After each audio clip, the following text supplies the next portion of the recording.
নমস্কার, ইন্ডিয়ান মঙ্কস পেজে আপনাদের আজকের ইতি তোমাদের ভগবান এই বইটি থেকে আলোচনায় আপনাদের সবাইকে স্বাগত।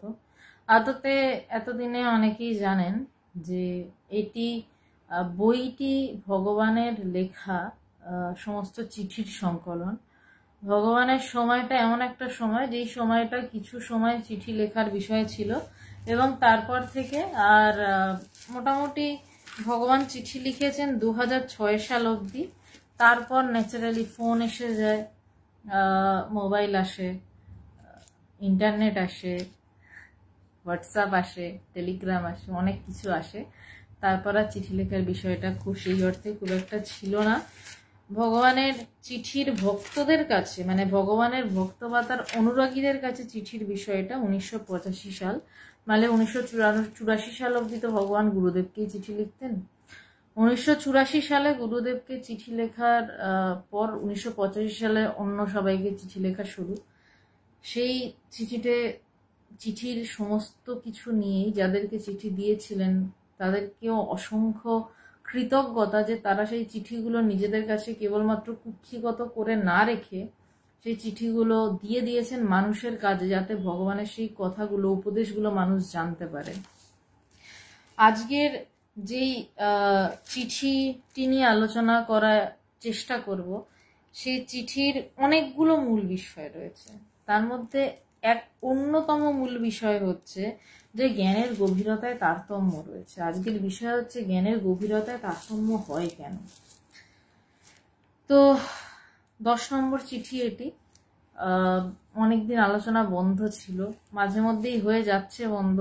আসলে সময়টা খুব একটা সুখকর সময় যাচ্ছে না। হয়তো যারা জানেন কেন যাচ্ছে না তারা জানেন, আর এটা নিয়ে আমি কথা বাড়াবো না। সে যাই হোক, কিন্তু এইবার থেকে একদম কথা দিচ্ছি, বলবো না, প্রার্থনা করছি ভগবানের কাছে যেন একদম নিয়মিতভাবে, ভীষণ নিয়মিতভাবে সব রকম চলে।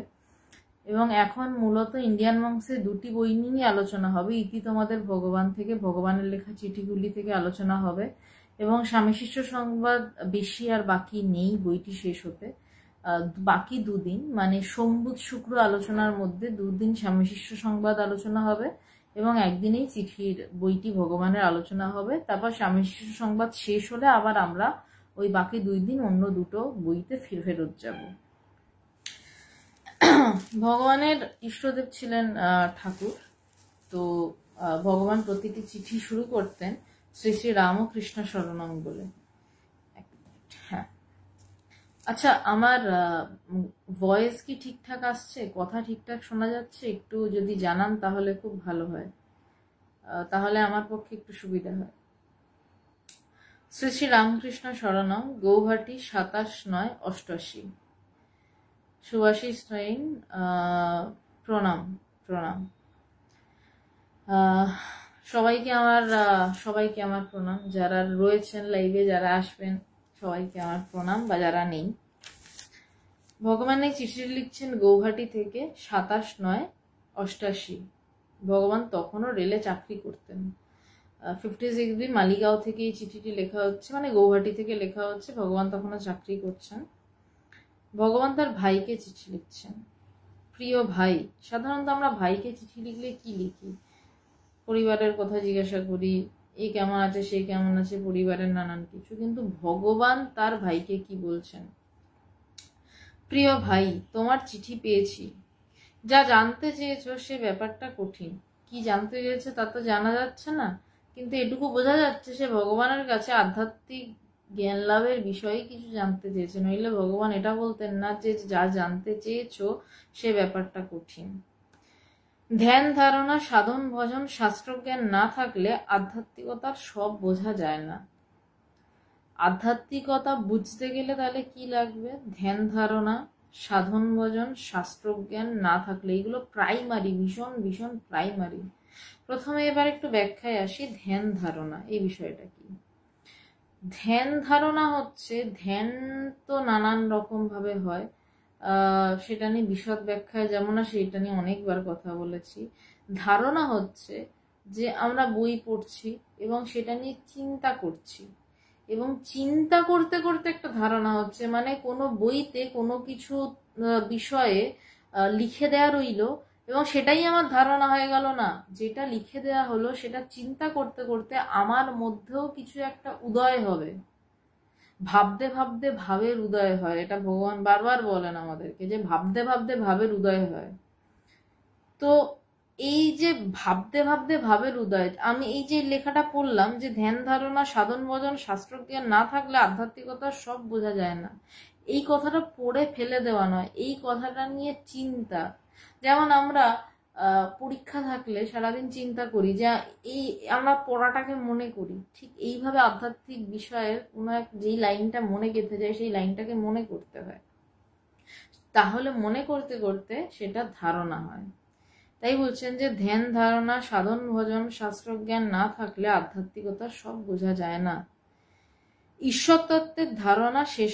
এবার সাধন ভজন, এই যে আমরা ধ্যান করছি এবং সাথে সাথে ধারণা হচ্ছে, এটাকেই বলা হচ্ছে অশোকবাবু ওম নমঃ নারায়ণা, এটাকেই বলা হচ্ছে সাধন ভজন। সাধন, এই যে আমরা পড়ছি, পড়ে চিন্তা করছি, এটাকেই বলা হচ্ছে সাধন, এটাই সাধন পথ। সাধন এবং ভজন মানে তাকে আমি ভজনা করছি। ভজনা করা মানে সারাক্ষণ ঠাকুর ঘরে বসে পাঁচালি পড়া বা ধূপ ঘোরানো নয়। ভজন মানে আমি তার কথা চিন্তা করছি, তাকে ভজনা করছি, সাধন ভজন। এবং শাস্ত্রজ্ঞান মানে শাস্ত্রের বিষয় কিছুটা না জানা থাকলে আধ্যাত্মিকতা সব বোঝা যায় না। এবং এর সাথে অবশ্যই গুরুকৃপা, এর সাথে ভীষণ রকমের গুরুকৃপার প্রয়োজন হয়। সরি, হ্যাঁ, যা জানতে চেয়েছো ব্যাপারটা কঠিন। ধ্যান ধারণা সাধন ভজন শাস্ত্রজ্ঞান না থাকলে আধ্যাত্মিকতা সব বোঝা যায় না। ঈশ্বর তত্ত্বের ধারণা শেষ করা যায় না, বলছে ঈশ্বর তত্ত্বের ধারণা শেষই করা যায় না। বলছে ঈশ্বর তত্ত্বের ধারণা হাজার, ধ্যান ধারণা সাধন ভজন শাস্ত্রজ্ঞান গুরুকৃপা কিছুতেই ঈশ্বর তত্ত্বের ধারণা শেষ করা যায় না। এই কথাটার সাথে আমরা মিল পাই ঠাকুরের সেই কথার যে অনন্তের ইতি করতে নেই। ঈশ্বর তত্ত্বের মিল পাওয়া যায় না। সমুদ্রের যেমন তল পাওয়া যায় না, তেমন এই ঈশ্বরীয় পথে চলতে চলতে চলতে এই ঈশ্বরীয় পথেরও তল পাওয়া যায় না। যত এগোই তত নতুন, যত এগোই তত নতুন। ভগবান প্রত্যেকটা মুহূর্তে বলেন যে আমি প্রত্যেক মুহূর্তে নতুন কিছু বোধ করছি, নতুন কিছু বোধ করছি। তার অজাতবাদের নির্বিকল্প সমাধি 1984 সালে হয়ে যাওয়ার পরও সে প্রত্যেকটা মুহূর্তে বলছে যে আমি নতুন কিছু বোধ করছি, আজকে এটা আমার নতুন হলো। সুতরাং অনন্তের ইতি করতে নেই। পূর্ব জন্মের কামনা বাসনার ফল এই দেহ। মা বলছেন, শারদা মা বলছেন যে যদি একটা সন্দেশ খাওয়ার বাসনা নিয়েও মারা যায় তাহলেও সে জন্মায়। তো সেখানে অনেক জন্মের আমরা কিছু বাসনা পূর্তি করতেই আমরা এই দেহটাকে ধারণ করি। এই দেহটাকে আমরা ধারণ করি, দেহটা আমাদের কিন্তু ধারণ করে না। কথাটাকে বোঝার বিষয় রয়েছে। যেমন আমরা মোবাইলটাকে ব্যবহার করি, এটাই হওয়া উচিত ছিল, কিন্তু আজকাল হয়ে গেছে, আজকাল অনেক বছরই হয়ে গেছে মোবাইল আমাদেরকে ব্যবহার করে। আমরা কিন্তু মোবাইলের পরিচালক নই, মোবাইল আমাদের পরিচালক। মোবাইল আমাদেরকে টানে, এই রিলস দেখবো, এইটা দেখবো, সেইটা দেখবো, আমরা মোবাইলের পিছনে দৌড়াই। রমেন প্রণাম। তো ঠিক তেমনি আমরা দেহটাকে ধারণ করেছি। আমরা অর্থে আমার কামনা বাসনা এই দেহটাকে ধারণ করতে বাধ্য করেছে। এই দেহটা কিন্তু সেই কামনা বাসনা চরিতার্থ করার জন্য দৌড়ে বেড়াচ্ছে, কিন্তু এই কামনা বাসনা দেহটাকে ধারণ করেছে। এবার দেহটার কাজ একটা সময় কামনা বাসনা চরিতার্থ করাটাকে শেষ করে আসল যেই কামনা, জ্ঞান লাভের যেই কামনা, সেইটাকে চরিতার্থ করা। ঠাকুর বলছেন ঈশ্বর লাভ জীবনের একমাত্র উদ্দেশ্য, সেইটাকে চেষ্টা করা। সেটা না করে দেহটা আরো অনেক কিছু করছে। যাই হোক, বলছেন যে পূর্ব জন্মের কামনা বাসনার ফল এই দেহ, কারণ যেই কামনা বাসনা ফলপ্রসূ না হলে আমরা জ্ঞান লাভের দিকে যেতে পারছি না, বা যেই কামনা বাসনাগুলোকে আমরা ধূর্তর কামনা বাসনা, আগে আমার জ্ঞান লাভ করতে হবে, নিজেকে জানতে হবে। যেই জানার পরে শঙ্করাচার্যের সেই কথাটা, পুনরপি জনমাং পুনরপি মারণাম পুনরপি মাতৃ যশোরে শয়নাম, এই আপ্তবাক্য ভুলে টুলে গিয়ে যে দূর আমাকে আবার ফিরতে হবে, আমাকে জ্ঞান লাভ এই জন্মেই করে ছাড়বো, এই অবস্থাটা যতক্ষণ না আসছে, আমাদের কামনা বাসনা নিয়ে আমরা জন্মাচ্ছি, আমরা দিন কাটাচ্ছি, আমরা দৌড়াচ্ছি, হাঁফাচ্ছি, বুড়ো হচ্ছি, চিতায় উঠে মরে যাচ্ছি, মানে মরে গিয়ে চিতায় উঠে জ্বলে যাচ্ছি, আবার জন্মাচ্ছি। যদি এই চক্র থেকে বেরোতে চান, তাহলে একমাত্র উপায় জ্ঞান লাভ, নিজেকে জানা। সেটা জানার জন্য কোনো পাহাড়ে যাওয়ার দরকার নেই, হিমালয়ে যাওয়ার দরকার নেই, হিমালয় সৌন্দর্য দেখতে যেতে পারেন, কোথাও যাওয়ার দরকার নেই। এক হচ্ছে গুরুর পাদপদ্ম, আর এক হচ্ছে নিজের ঘর, সর্বশ্রেষ্ঠ জায়গা। পূর্ব জন্মের কামনা বাসনার ফল এই দেহ প্রকৃতির নিয়মেই চলে। তাই যতক্ষণ এই দেহের মধ্যে থাকা, ততক্ষণ দেহের নিয়ম মানতেই হবে। বলছেন যে এই দেহটা কিন্তু প্রকৃতির নিয়মে চলে, প্রকৃতি যেভাবে এই দেহটাকে চালায় সেই ভাবে এই দেহটা চলে। যে অনেক পূর্ব জন্মের কামনা বাসনার ফল এই দেহটা।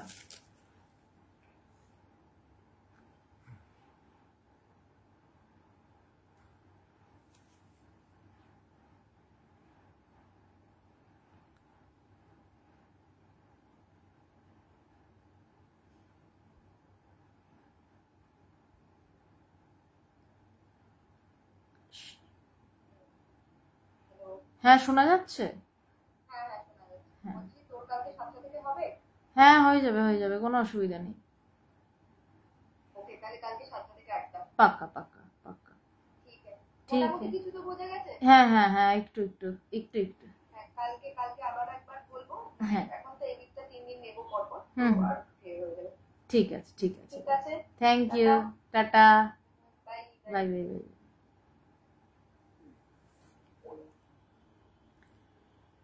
আজকে একটু বারবার নেটওয়ার্কের সমস্যাটা হচ্ছে, যাই হোক, সরি। বলছে এই দেহ প্রকৃতির নিয়মেই চলে। বলছে এই দেহটা যখন ধারণ করা হয়েছে, এই দেহটা প্রকৃতি যেভাবে চালাবে, ঠান্ডা লাগলে ঠান্ডা লাগবে, শীত করলে শীত করবে। এই দেহটা যখন আমার ভিতরে বৃত্তি জাগাবে, আমার খিদে পেয়েছে, আমাকে খেতে হবে, এই দেহটা প্রকৃতির নিয়মেই চলে। তাই যতক্ষণ এই দেহের মধ্যে থাকা, ততক্ষণ দেহের নিয়ম মানতেই হবে। বলছে যতক্ষণ এই দেহটার মধ্যে থাকতে হবে। কথাটা দেখুন, আমরা কিন্তু বলি এই দেহই আমার সব। ভগবান কি লিখছেন চিঠিতে, যে যতক্ষণ এই দেহের মধ্যে থাকা, তার মানে দেহের মধ্যে আর একজন কারুর বাস রয়েছে। আমারও দেহে রয়েছে, আপনার যারা শুনছেন প্রত্যেকের দেহে রয়েছে, যারা শুনছে না তাদের দেহ রয়েছে। তার মানে দেহের মধ্যে দেহি রয়েছেন, যে দেহটাকে চালাচ্ছেন। এবার সেই দেহের বিষয় আসছে একটু পর। তাই যতক্ষণ এই দেহের মধ্যে থাকা, ততক্ষণ দেহের নিয়ম মানতেই হবে। জ্ঞানী এটা জেনে ভোগ করে, অজ্ঞানী না জেনে, এটাই তফাৎ। বলছে দেহের নিয়ম মানতেই হবে, জ্ঞানী এটা জেনে ভোগ করে। ভগবানকে আমি নিজের চোখে দেখেছি, কি ভয়ঙ্কর পায়ে ব্যথা ভগবানের হয়, ক্র্যাম্প হয় পায়ে। ভগবানকে কোনোদিনও বলতে শুনিনি মানে এরকম কন্ডিশন যে পা দড়ি দিয়ে বাধ্যে হচ্ছে, বহুবার ছটফট করছেন যন্ত্রণায়। কোনোদিনও বলতে দেখিনি যে আমি তো ভগবান, কারণ তিনি জানতেন ভগবান তিনি, কিন্তু সেটা মনে রাখতে চাইতেন না। একজন হাতি যেমন সবসময় মনে রাখে না সে হাতি, কিন্তু প্রয়োজন পড়লে পা দিয়ে কাউকে গুড়িয়ে দিতেও কসুর করে না, ঠিক তেমনই বিষয়টা। একটা হাতি কখনোই বলবে না আমি তো ইঁদুর, আমি তো ইঁদুর, আমি তো ইঁদুর। আবার একটা ইঁদুরও কখনো বলবে না যে আমি তো হাতি, সে জানে তার ক্ষমতা। কিন্তু ভগবানকে কোনোদিনও বলতে শুনিনি যে মা আমার পায়ের ব্যথাটা কমিয়ে দাও। জ্ঞানী জানে এই, আমরা ভগবানকে পরে যখন ভগবান একটু সুস্থ মানে হয়েছেন, মানে হতেন, তো তিনি তখন বলছেন যে আমার পায়ে ব্যথা করেছে, কিন্তু আমি কখনো এর জন্য ঈশ্বরকে ডাকিনি, আমি কখনো কাউকে ডাকিনি যে আমার ব্যথাটা ঠিক করে দাও, আমার শরীরটা ঠিক করে দাও। ভগবানের প্রচন্ড শরীর খারাপ নিয়ে কিভাবে মানুষের সাথে কথা বলেন সেটা আমার নিজের চোখে দেখা, যা আমি কখনো বলিনি। তার কারণ আমার কাজ এটা নয়। আমার কাজ হচ্ছে যে তুমি যা করার করো, তুমি যা দেবে দাও, কারণ এই শরীরটা প্রকৃতির নিয়মে চলবে। কিন্তু সাধারণ মানুষ একটু কিছু হলো কি না হলো সে ঠাকুরকে ডাকতে শুরু করে, ঠিক করে দাও, ঠিক করে দাও, ঠিক করে দাও, ঠিক করে দাও, অন্য সময় মনে পড়ে না। তাই বলছেন যে তাই যতক্ষণ দেহের মধ্যে থাকা ততক্ষণ দেহের নিয়ম মানতেই হবে। জ্ঞানী এটা জেনে ভোগ করে, দুজনই ভোগ করছে। একজন জানে এটাকে মানতে হবে, সে ছটফট করে না। লাভটা কোথায়? জ্ঞানী এবং অজ্ঞানীর মধ্যে লাভ কোথায়? একটা ঘটনার মধ্যে দিয়ে আমাকেও মানে আমার একজন জ্ঞানীকেও যেতে হবে, অজ্ঞানীকেও যেতে হবে, যেতে হবেই। রাস্তা নেই, আর কোনো সেকেন্ড লেন নেই, ওয়ান ওয়ে রোড। কিন্তু জ্ঞানী জানে এটা ওয়ান ওয়ে রোড, সে মাথা ঠান্ডা করে গাড়িটা চালায়। আর আরেকজন অজ্ঞানী জানে যে এটা ওয়ান ওয়ে রোড, কিন্তু সে লাফালাফি করে ছটফট করে গাড়িটা গিয়ে ডিভাইডারে ধাক্কা মেরে দেয়, মেরে দিয়ে আহত হয়। কোনটা লাভ? যখন জানেনি এই রাস্তাটা দিয়ে আমাকে যেতে হবে, এই রাস্তার দুদিক দিয়ে হু হু করে গাড়ি আসছে, এই রাস্তাটা দিয়েই আমায় ক্রস করতে হবে, তাহলে মাথা ঠান্ডা করে গাড়ির স্টিয়ারিংটা ঠিক করে ধরে রাস্তাটা পেরিয়ে যাওয়া, নাকি ছটফট করে লাফালাফি করে অ্যাক্সিডেন্ট করে হসপিটালে শুয়ে থাকা? নিশ্চয়ই মাথা ঠান্ডা করে যাওয়াটাই ভালো। তো জ্ঞানীর কাজ এটা। জীবনটা সে যেমন ভোগ বা দুর্ভোগ কাটায়, মানে জ্ঞানীর কোনোটাই দুর্ভোগ নয়, সবটাই ভোগ। কারণ সবটাই সে জানে এটা কাটবে, তো সবটাই সে মানে হাসি মুখে নেয়। আর অজ্ঞানী ছটফট করতে করতে টেনশনে শেষ হয়ে লাফালাফি করতে করতে কাটায়। এইটাই হচ্ছে তফাৎ। ঠাকুর রামকৃষ্ণ, বিবেকানন্দ, শঙ্করাচার্য, মহর্ষি রমন শরীরের ব্যাধিতে ভুগেছেন। আচ্ছা, এই লাইনটা যে আছে সেটা আমি জানতাম না। তবে যে ঠাকুর রামকৃষ্ণদেব কিভাবে ভুগেছেন, মানে ক্যান্সারে ভয়ঙ্কর কষ্ট পেয়েছেন। বিবেকানন্দ কত রকমের তার রোগ ছিল। শঙ্করাচার্য, মহর্ষি রমন প্রত্যেকে শরীরের ব্যাধিতে ভুগেছেন, কষ্টও পেয়েছেন, কিন্তু মোহগ্রস্ত হননি। বলছে তারা সবাই কষ্ট পেয়েছেন। আমি ভগবানকে ভয়ঙ্কর কষ্ট পেতে দেখেছি শরীরের জন্য, কিন্তু কোনো সময়ের জন্য মুখ দিয়ে বলতে শুনিনি যে আমি আর পারছি না, মা আমার কষ্ট কমিয়ে দাও। কোনো দিন না, কোনো মুহূর্তের জন্য না। কিন্তু মোহগ্রস্ত হননি। সংসারের কষ্ট যতটুকু তার চেয়ে গেলাম গেলাম ভাব বেশি। বলছেন যে সংসারীর কষ্ট যতটুকু, ভগবান লিখছেন, ভগবান নিজেও কিন্তু সংসারী বাইরে থেকে দেখতে গেলে। কিন্তু সংসার মানে কি? প্রথম কথা, সংসার মানে কি? একটা দেওয়াল, তার মধ্যেখানে কিছু কয়েকটা দুটো তিনটা মানুষ, এর নাম সংসার? নাকি আমার দেহটাই আমার একটা সংসার? সকালবেলা উঠে আমরা এটাকে নিয়ে দাঁত মাজাই, তারপর আমরা ড্রেস আপ করি, তারপর এই দেহটাকে খাওয়াই, আমরা নিজেরাই একটা সংসার। একটা বাড়ি বানিয়ে তার মধ্যে চৌহদ দিই, এটার নাম সংসার নয়। আমি নিজেই একটা সংসার। তো সংসারী মানে হচ্ছে আমাকে বিয়ে করতে হবে, আমার একটা হাজবেন্ড থাকবে বা একটা বউ থাকবে, তার সাথে একটি বাচ্চা থাকবে, সাথে বাবা মা থাকবে, এর নাম সংসার নয়। আমিই সংসার। তো বলছে এই সংসারীর কষ্ট যতটুকু তার চেয়ে গেলাম গেলাম ভাব বেশি। যে সারাক্ষণ ভয়ে থাকে, এই হয়ে গেল, ওই হয়ে গেল, সেই হয়ে গেল, কি করে চলবে। ভগবান একটা ভীষণ সুন্দর উদাহরণ দিতেন আমাদের, যে একটা হরিণ বা যখন জঙ্গলে ঘাস খায়, সে শান্তিতে ঘাস খেতে পারে না। একটু ঘাস খায়, একটু মাথা তুলে এদিক ওদিক তাকিয়ে দেখে বাঘ আসছে না তো, সিংহ আসছে না তো। সংসারীর অবস্থাটা ঠিক সেরকম। সংসারীর অবস্থা হচ্ছে সে একটু ভোগ করতে চেষ্টা করে, তারপরেই মাথা উঁচিয়ে এই গেলাম গেলাম গেলাম, এই বোধহয় এই বন্ধ হয়ে গেল, এই বোধহয় ওই হলো। বা পাশের বাড়ি কেউ একটা কিছু ভালো কিছু কিনে ফেললো, সাথে সাথে তার আমাকেও এটা কিনতে হবে, আবার দৌড় শুরু। সে শান্তিতে ঘাসটা সামনে রয়েছে, সবুজ ঘাস, খেতে পাচ্ছে না। সুন্দর যদি ভোগ করতে চায়, সংসারী ভোগও করতে পারছে না, সে তারপরেও ছুটছে, দৌড়াচ্ছে। বলছে জ্ঞানী মৃত্যুর জন্য প্রস্তুত হয়ে থাকে। বললাম না এই চিঠিটা তো অনেকগুলো ভাগ রয়েছে। বলছে জ্ঞানী কি না, জ্ঞানী মৃত্যুর জন্য রেডি যে কোনো সময়। যে কারণ সে জানে এ জগৎ সত্য নয়, সে রেডি যে ঠিক আছে আমি যে কোনো সময় তৈরি মরার জন্য। মরে, কারণ সে জানে কেন তৈরি সে মরার জন্য। সে জানে মৃত্যু বলে আদৌ কিছু হয় না। সে এটাও জানে জন্ম বলে আদৌ কিছু হয় না। সে সেটা জানে, মানে সেটা বই পড়ে জানে না, সে সেটা অনুভব করে জানে যে জন্ম মৃত্যু বলে কিছু হয় না। রোজ রাত্রে ঘুমাতে যায়, এর বেশি আর কিছু বলছি না। তো সে জানে জন্ম বা মৃত্যু বলে আদতে কিছু হয় না, তাহলে সে কেন রেডি থাকবে না? সে তো ঘুমের জন্য রেডি থাকে, তাহলে মৃত্যুর জন্য রেডি থাকতে কি বা প্রবলেম? সংসারীদের কাছে আমি মরে যাব। কিছুদিন আগে আমি একজনকে বলছিলাম, একটা খুব মানে এটা গাড়ি নিয়ে যাচ্ছি, তো খুব রাস্তাটা খুব মানে ওটা অদ্ভুত টাইপের লেন, চালাতে অসুবিধা, পাহাড়ি একটা রাস্তা। তো সে বলছে বাবা কি রাস্তা। আমি বলছি মরে, মানে আমি জ্ঞানী এটা প্রতিপন্ন কিছু করতে চাইছি না, আমি জাস্ট কথোপকথন বলছি। আমি বলছি মরে গেলে মরে যাবে, এত কথার কি আছে? মরে যাবে, সিম্পল। পাশে খাদ রয়েছে, হাত পা তো ভাঙবে না, মরে যাবে। সে বলছে বাবা আমার বাড়িতে ছোট দুটো বাচ্চা রয়েছে, কান্নাকাটি করবে। মরে গেলে সে কোথায় থাকবে সে জানে না। সে মরে যাওয়া তো দূরস্থ, সে রাত্রে ঘুমিয়ে পড়লে তার বাচ্চাদের কথা মনে থাকে না, কিন্তু সে এতটাই মোহগ্রস্ত, এটাই হওয়া স্বাভাবিক সংসারীদের ক্ষেত্রে। সে বলছে আমার দুটো বাচ্চা রয়েছে, আমার একটা বউ রয়েছে, কিভাবে ওদের চলবে। সে সামান্যতম যখন গভীর ঘুমে থাকে তখনই তার মাথায় থাকে না যে সে নিজে পুরুষ না নারী। তারপর তো অনেক পরে আসছে প্রসঙ্গ বাচ্চাদের, অনেক পরে প্রসঙ্গ আসছে তার বউয়ের, কিন্তু সে ভীষণ চিন্তিত যে কি হবে। কিন্তু জ্ঞানীরা জানে যে মরে গেলে কিচ্ছু হবে না। প্রথমত তার নিজের কিছু হবে না, কারণ মরে যাওয়া বলে কিছু হয় না। শুধু এই শরীরটা পড়ে থাকে একটা নিষ্প্রাণ হয়ে, ঘুমের সময়ও শরীরটা নিষ্প্রাণ হয়ে পড়ে থাকে, ওই সময় নিষ্প্রাণ হয়ে পড়ে থাকে, ঘুমের সময় নিঃশ্বাসটুকু চলে, আর মরে গেলে নিঃশ্বাস চলে না। এই তো তফাৎ, এর বেশি কি আর আছে?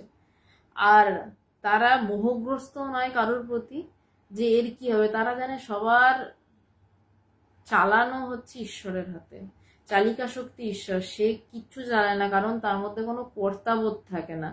সংসারীরা বা যারা জ্ঞান লাভ করেনি তাদের মধ্যে কর্তাবোধ থাকে, আমি করছি, আমি দেখছি, আমি দেখব। কিন্তু জ্ঞানীর মধ্যে কোনো রকম ভাবে কোনো কর্তাবোধ থাকে না। তাই তারা জানে বই গেল আমার, তাই তারা মৃত্যুর জন্য রেডি হয়ে থাকে যে মরলে মরবো, কোনো ব্যাপার না, মরে গেলে মরে যাবো, আর যত তাড়াতাড়ি মরবো তত তাড়াতাড়ি ভালো। কারণ তারা জানে এই জগৎ বলেই কিছু নেই। তারপরও তাদেরকে জগতে ঈশ্বর জোর করে রেখে দেন যে জগতের মানুষকে জানানোর জন্য যে এই জগৎটা আসলে নেই। যাই হোক, এই তত্ত্ব বোঝা এখন যাবে না। জ্ঞানী মৃত্যুর জন্য প্রস্তুতি হয়ে থাকে, আবার জানবে আধ্যাত্মিক জগতের ইতি করা যায় না। ঠাকুরের কথাটা ভগবান রিপিট করলেন, যে বলছে আবার এটাও জানবে যে আধ্যাত্মিক জগতের ইতি করা যায় না, মানে আধ্যাত্মিক জগতের শেষ করা যায় না। তাই জ্ঞানের গভীরতায় তারতম্য রয়েছে। জ্ঞান নানান রকমের হয়, যেমন ঠাকুর পঞ্চম ভূমির সমাধি থেকে জ্ঞান বলে মানতেন, মান্যতা দিতেন। পঞ্চম ভূমির সমাধি হয়, ষষ্ঠ ভূমির সমাধি হয়, আবার সপ্তম ভূমির সমাধি হয়। সপ্তম ভূমির সমাধির আবার দুই রকমের ভাগ থাকে। তার মধ্যে শ্রেষ্ঠ হচ্ছে অজাতবাদের বিষয়, যেখানে সৃষ্টির কোনো প্রসঙ্গই নেই। যেমন মধুসূদন সরস্বতী ঠাকুর অনেকটা লিবারেল ছিলেন, তিনি মেনে নিয়েছেন, পঞ্চম ভূমির সমাধিটাকেও মান্যতা দিয়েছেন।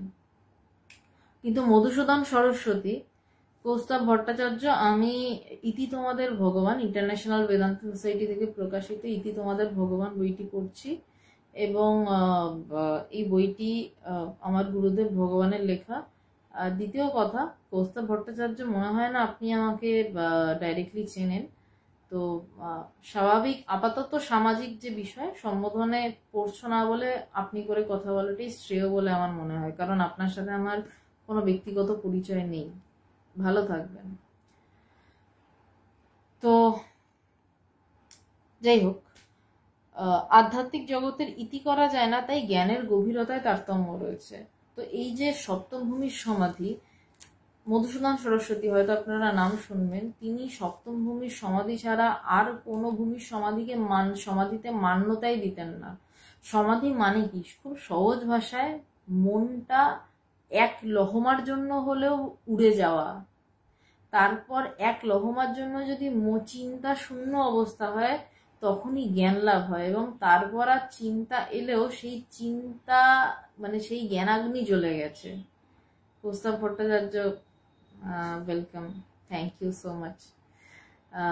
জ্ঞানাগ্নি তার জ্বলে গেছে যেই মুহূর্তে, মানে একটা দেশলাই কাঠিতে ফস করে আগুন জ্বালিয়ে যদি কেরোসিনের উপর ঢেলে দিই কতক্ষণ সময় লাগবে? এই চুটকি একটা দেশলাই কাঠি জ্বালালাম, ফস করে আগুন ধরে এটা কেরোসিনে ফেলে দিলাম। তেমনি এক লহমার জন্য যদি মন চিন্তা শূন্য হয়, ওই জ্ঞানাগ্নিতে ওই কেরোসিন তেল পড়ে গেল, আগুন ধরে গেল সাথে সাথে, এবং তখন কোনোভাবেই চিন্তা আর ওইভাবে ঘিরে ধরতে পারে না। চিন্তাটা তখন আমরা চালিত করি চিন্তাকে, মানে আমরা যার জ্ঞান লাভ হয়েছে সে চিন্তাকে চালনা করে, চিন্তা তাকে চালনা করে না। কেমন ভাবে চিন্তা আমাদেরকে চালনা করে? এই ঘুম থেকে উঠে মনে হলো যে এবার আমার কি কাজ, আমাকে দাঁত মাজতে হবে, দৌড়ালাম। তারপর যে মুহূর্তে মনে হলো আমাকে একটা জল খেতে হবে, গেলাম। যে মুহূর্তে মনে হলো একটা সিনেমা দেখলে ভালো হয়, আমার মন আমাকে উস্কাচ্ছে, আমি সেইভাবে দৌড়াচ্ছি। যারা জ্ঞানী তাদের কি হয়, চিন্তা ওঠে, কিন্তু কোন চিন্তাটাকে তারা নেবে, কোন চিন্তাটাকে নেবে না, সেটা তাদের হাতে থাকে। আর অজ্ঞানীরা যেহেতু চঞ্চল, দৌড়াচ্ছে, তাই জন্য এইটা তাদের হাতে থাকে না, যে কোন চিন্তাটা নেবে বা কোন চিন্তাটা নেবে না। তারা চিন্তার পেছনে দৌড়ায়, আর জ্ঞানীর পেছনে চিন্তা দৌড়ায়। দুটো তফাৎ রয়েছে। অজ্ঞানী চিন্তার পেছনে দৌড়ায়, জ্ঞানীর পেছনে চিন্তা দৌড়ায়। জ্ঞানী সিলেক্ট করে যে এই চিন্তাটা তুমি আমার পেছনে এসো। জ্ঞানী কি সিনেমা দেখে না? দেখে। কিভাবে দেখে? যে আমি সিনেমা দেখবো, অনেকগুলো চিন্তার মধ্যে, অনেকগুলো চিন্তা তার ওঠেও না, তার মন ভীষণ শান্ত, তার মধ্যেও সে হয়তো এটা চিন্তা উঠলো, সে স্থির করলো আমি এটা করবো, তবে সেটা করে।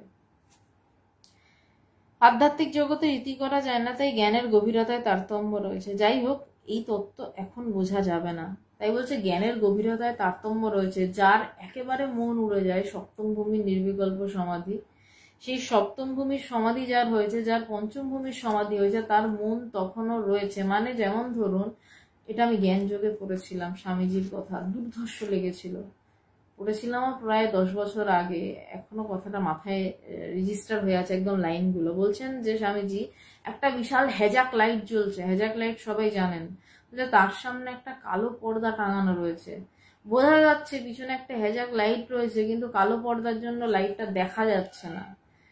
তো বলছে পর্দাটা একটা ছোট্ট ফুটো করা হলো পিন দিয়ে, হেজাক লাইটের একটা রশ্মি এলো, বোঝা গেল যে হ্যাঁ, হেজাক লাইটের একটা পাওয়ার আছে, সেটাও এক প্রকার সমাধি। মানে যদি বলি মনটা একটু সরল, ব্রহ্ম হচ্ছে সেই বিভৎস হেজাক লাইট, প্রচন্ড পাওয়ারে, তার সামনে কালো পর্দার মন একটু সরল, এক প্রকার সমাধি।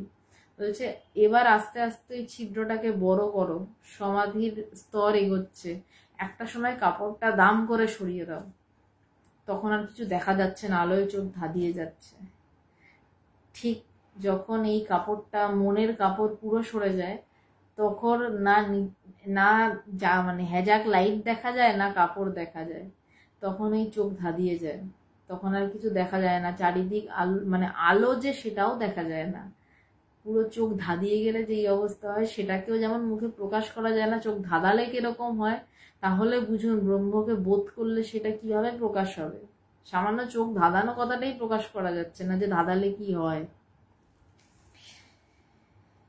যাই হোক, এই তত্ত্ব বোঝা এখন যাবে না, কারণ ভগবান যাকে চিঠি লিখে লিখছেন তাকে, তিনি সেই স্তরে এই মুহূর্তে নেই। তাই বলছেন যে যাই হোক, এই তত্ত্ব এখন বোঝা যাবে না, কিন্তু কোনো না কোনো দিন অবশ্যই বুঝবেন। বললেন না যে এই তত্ত্ব তুমি বুঝবে না, বললেন যে এখন বোঝা যাবে না, তার মানে একদিন না একদিন ঠিক বোঝা যাবে। এবং আমি যতদূর জানি এই তত্ত্বটি তিনি বুঝেছিলেন। যা করছো তাই নিষ্ঠাভাবে করতে থাকো, বলছে যেটা করছো সেটাই নিষ্ঠাভাবে করতে থাকো, তবে সারাদিনের ব্যাপারটা মনন করার জন্য নিজেকে নিয়ে একটু ভাবতেই হবে। বলছে যেটা করছো আপাতত সেটাই নিষ্ঠাভাবে করো, সেটাকে ছেড়ো না, তবে সারাদিনের ব্যাপারটা মনন করার জন্য নিজেকে নিয়ে একটু ভাবতেই হবে। বলছে সারাদিনের যে বিষয়টা সেটাকে মনন করতে হবে। বলছে সারাদিন আমি কি করলাম, আমি কতটুকু ঈশ্বর চিন্তা করলাম, কতটুকু আত্মচিন্তা করলাম, কতটুকু জ্ঞানের জন্য ব্যগ্র হলাম, সেইটার চিন্তাটা করতে হবে। সারাদিনের ব্যাপারটা মনন করার জন্য নিজেকে নিয়ে একটু ভাবতে হবে। আমরা নিজেকে নিয়ে কি খুব একটা ভাবি?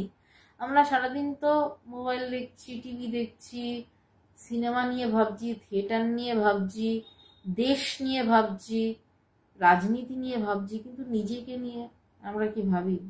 ওটাকে ভাবতে হবে। ঈশ্বর ছাড়া সত্য কোথাও নেই, এ কথাটা শুনে রাখো। যে কথাটা বলে দিচ্ছেন স্নেহাশিস বাবু, প্রণাম। বলছেন যে ঈশ্বর ছাড়া সত্য কোথাও নেই, এই কথাটা শুনে রাখো। শ্রাবণ সোম, আমি এই একটু জাস্ট রয়েছে, শেষ করে উত্তরটা দিচ্ছি। যে এই কথাটা শুনে রাখো, আপনারাও এটা শুনে রাখুন, এটা ভগবান লিখেছেন। যে এই কথাটা যেদিন বুঝতে পারবেন সেদিন তো হয়ে গেল, কিন্তু তার আগে এই কথাটা শুনে রাখা ভালো। বিশ্বাস করতেও পারেন, নাও করতে পারেন, জোর নেই কোনো, কিন্তু কথাটা শুনে রাখুন। কোনো না কোনো দিন এই কথার মর্মার্থ যদি বুঝতে পারেন, কোনোদিন মর্মার্থ যদি হৃদয়ে প্রকাশিত হয় অশেষ ঈশ্বর কৃপায়, গুরু কৃপায়, তাহলে কাজে আসবে। ঈশ্বর ছাড়া সত্য কোথাও নেই, এ কথাটা শুনে রাখো। ঈশ্বর বলতে নিজের ভিতরের কথা বলা হচ্ছে, আত্মজ্ঞানের কথা বলা হচ্ছে। কোনোদিন ঈশ্বরের কৃপায় যদি এটা উপলব্ধি হয় তবেই রাজা হবে। আমরা তো সবাই রাজা হতে চাই, প্রজা হয়ে কেউ থাকতে চাই না।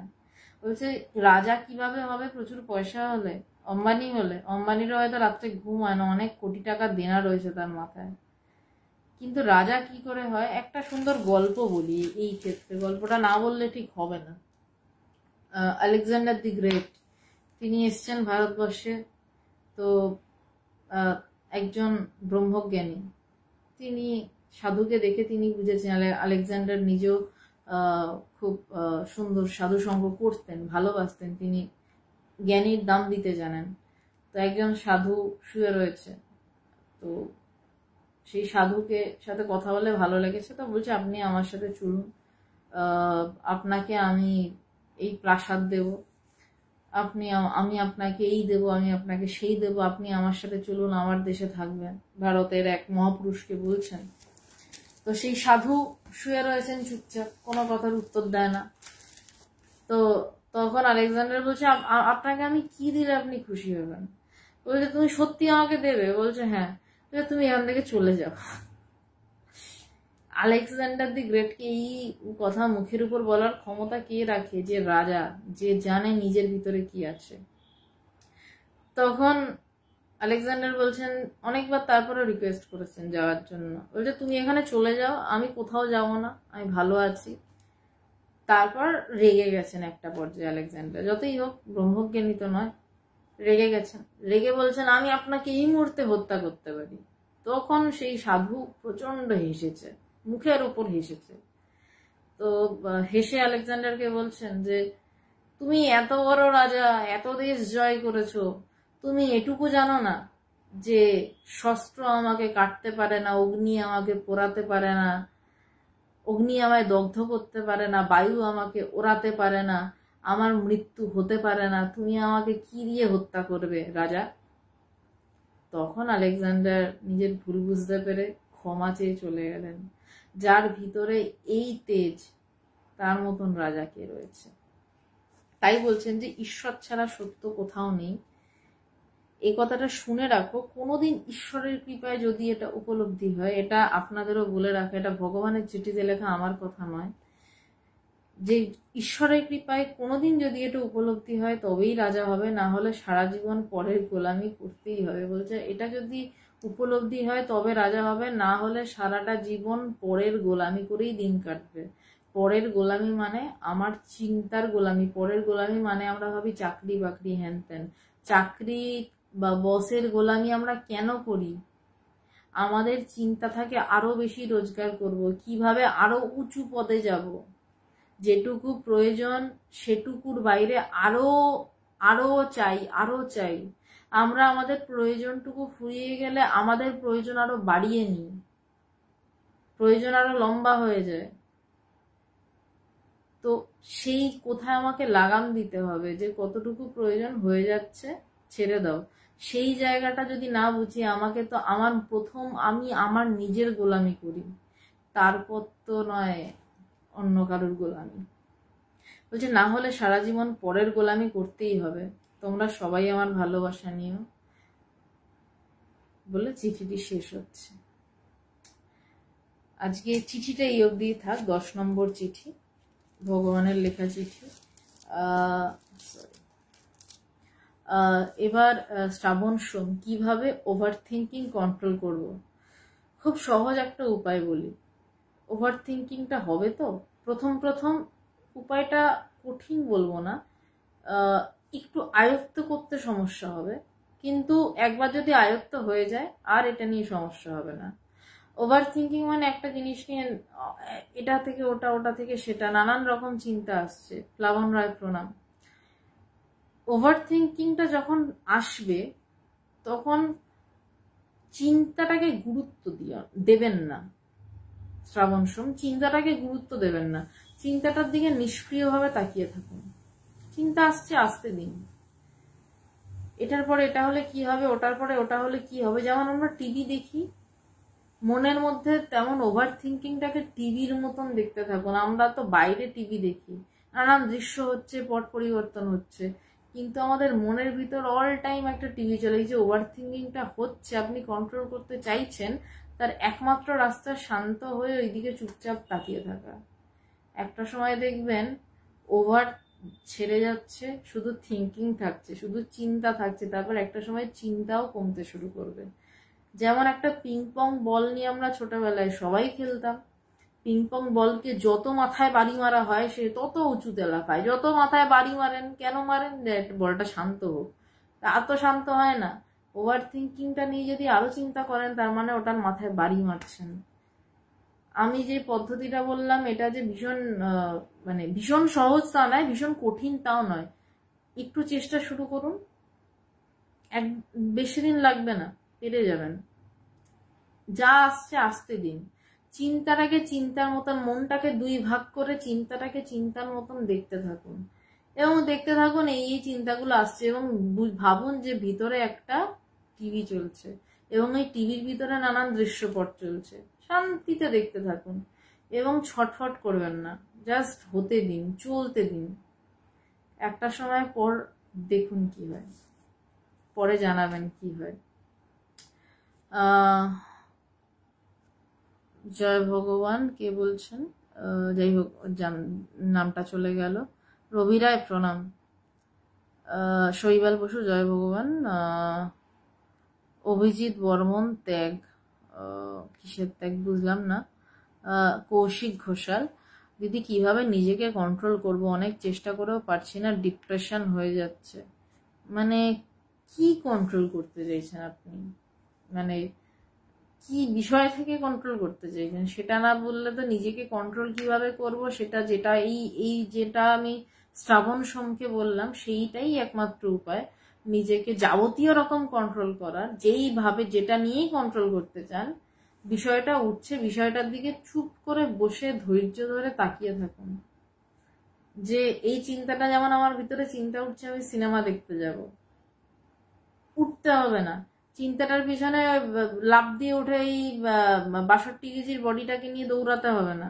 চুপ করে বসুন, বসে চিন্তাটাকে দেখুন, আমি সিনেমা দেখতে যাব, সিনেমা দেখতে যাব, সিনেমা দেখতে যাব। চিন্তাটা উঠতে উঠতে একটা সময় চিন্তাটা হারিয়ে যাবে। কোথা থেকে চিন্তাটা উঠছে সেটা যেমন আপনি জানেন না, চিন্তাটা কোথায় মিলিয়ে গেল সেটাও আপনি জানবেন না, কিন্তু একদিন অবশ্যই জানবেন যে চিন্তার উৎসমুখটা কোথায়, চিন্তা মিলিয়ে গেলই বা কোথায়।